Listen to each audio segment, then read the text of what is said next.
Good evening, everybody. I want to make another video. And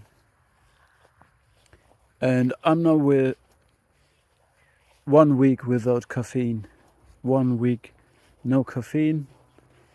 And it's a good idea to do this when you went through a difficult situation, through narcissistic-psychopathic abuse, as I used to say on my channel. But for some reason it starts feeling strange for me to speak about it. The reason is because I reconcile with my nervous system.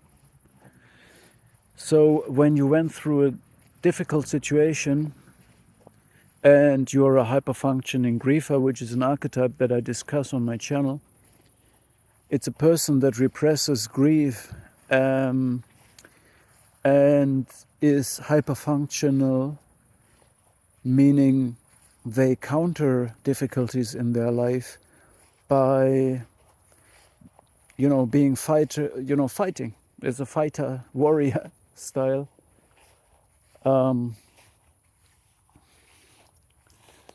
Meaning you just keep your head over water by being disciplined and high performing. And for me, the same relationship is with my body, with myself. I used to perform. I like to perform, whether in my job or privately, as in form of workouts and running, to feel home in my body, to feel well with myself. So it's a form of people-pleasing and also self-pleasing to perform. So this can have the side effect that your nervous system never shuts down, especially if safety is taken away from you through manipulation, narcissistic abuse, infiltration of your family, etc. So you never take the time to eat. You never take the time to rest. You don't feel safe. You're not present. You're not with yourself. You're always looking outside. Who's having what problem? Who can I fix next? So that I don't have a problem. Because manipulative people will quickly find out that their problems are your problems. When you're looking for harmony, you can live with people who have a problem. So you fix the problems of people. You start to overclock your body, your nervous system. You do all kinds of life hacks. You push yourself with coffee. You calm yourself with whatever is available, maybe alcohol, maybe weed. And you just put 1 day of high performance after another day of high performance. It's just going on like that all the time. So it's a good idea to not do caffeine and detox from everything, because what you then feel is really real.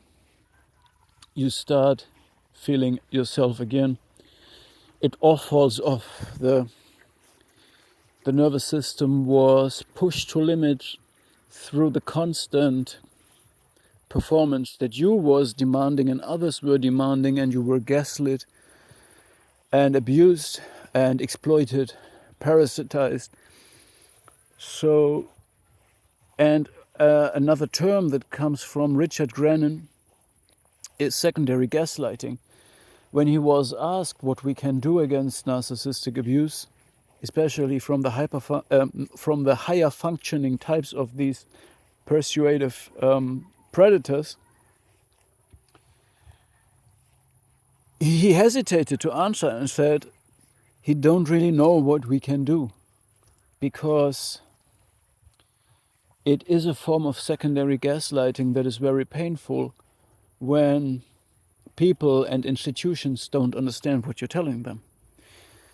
what I also realized is that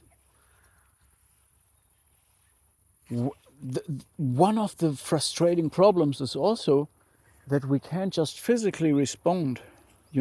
We can't use physical self-defense against it if it is just a subtle, covert abuse. And this is frustrating, especially for men who like to solve a problem overtly, direct communication, direct confrontation. But it's not possible with these covert styles of abuse. Anyway, I have a new theory that brings together many concepts of my channel, such like the hyperfunctioning griever.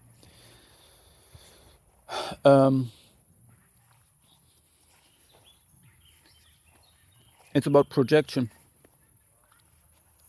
So actually, the hyperfunctioning griever is the end of the circle that I want to describe. It's the result. This person was a hyperfunctioning griever before, but it has been pushed to the extreme. So let me explain this real quick. I can't go into detail. It would be better to have a blackboard or a whiteboard and draw some concepts on it, but let me just explain. So let's go back to the Karpman's drama triangle, which consists out of victim, savior, and persecutor.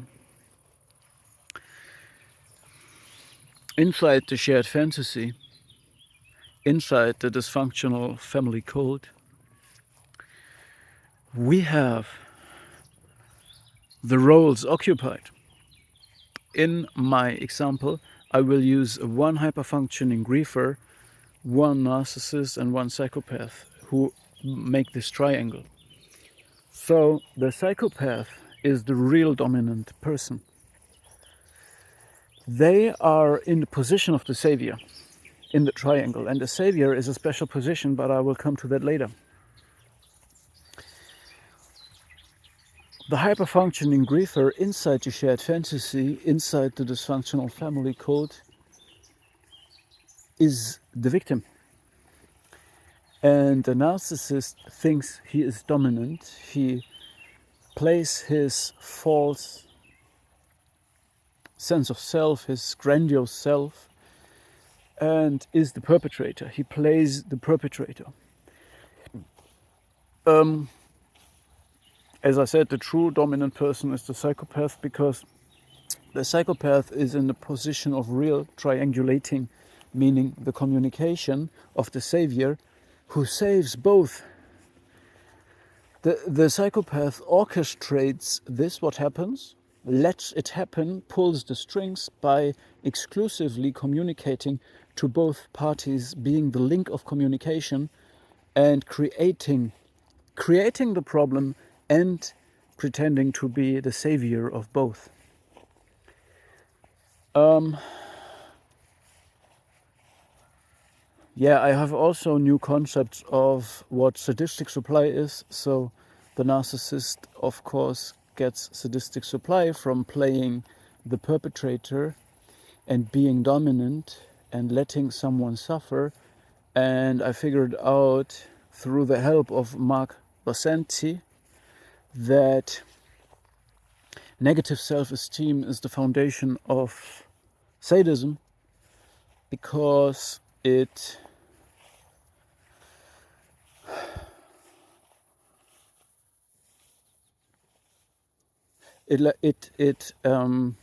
unchains people from moral, and they have given up themselves already, and they don't have to be morally aligned. It's not necessary anymore when you have negative self-esteem, when you have given up on yourself, when you have no self-respect. You can do the same to others. And they also have inverted joy, means they have no access to normal motivations that are not abusive.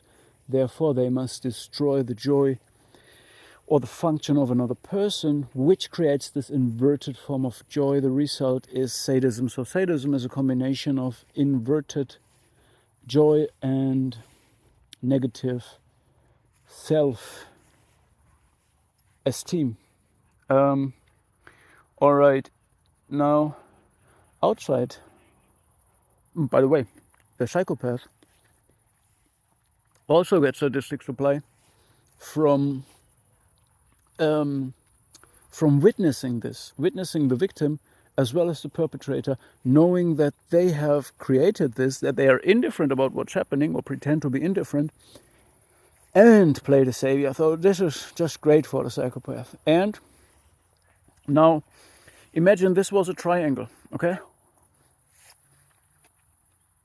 A triangle inside the shared fantasy. The psychopath is in the position of the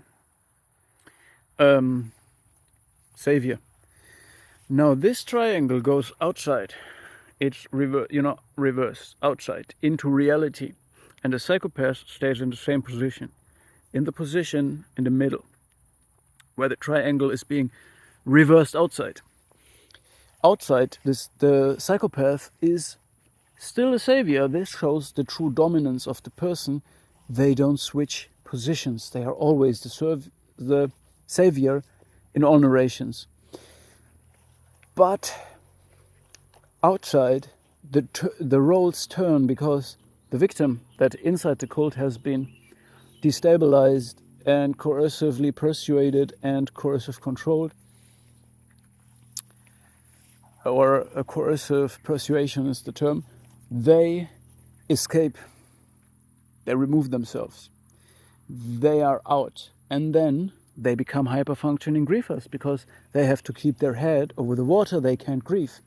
In that moment, for a short period of time, inside the cult there is celebration. So they celebrate their dominance and have some ecstatic, sadistic rituals happening.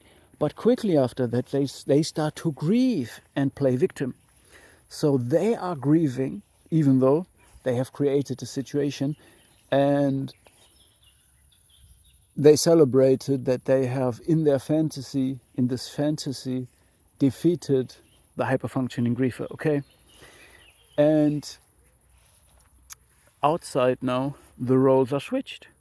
Now the narcissist is the victim, and the griever seems to be the perpetrator, because he's not grieving, and the others are grieving, the others are victims suddenly. So, and the psychopath is still the savior of everybody, of course, in all narrations, always. And it shows the dominance, and they can extract sadistic supply from the real victim, from the false victim, from the real perpetrator and the false perpetrator. The psychopath harvests whatever they want to, right? Yeah. And this brings together many archetypes or many ideas and concepts. It shows the hyper-functioning griever. It shows the negative self-esteem. It shows inverted joy. And it shows projection, because this is the same way that when you see something in the world, there is a tree that is upside, so the leaves are on top, the roots are on the bottom. And this picture creates light rays that fall through the pupil into my eye. But on the other side, they are, of course, reversed, because there is a triangle outside, where that's the angle of the light, the triangle, and inside the triangle is reversed. This is how the cult reality is projected outward, but in a reversed way. So outside the cult, it looks like the hyper-functioning griever was the perpetrator and the narcissist is the victim, while inside the cult they celebrate and they are proud of being evil perpetrators, omnipotent gods. And the psychopath knows this, but outside it looks very different, and they orchestrate all of this and are indifferent towards it and switch narratives and faces. Yeah, this is a really effective projection mechanism, using the traits of the hyper-functioning griever to overtake responsibility to be functional. He's overly functional, while the narcissist is utterly dysfunctional and gets more and more dysfunctional the more the hyper-functioning griever works. In the beginning, inside the cult, in order to let the scapegoat carry everything, all responsibility, all performance, and later to play victim. So the narcissist is utterly dysfunctional.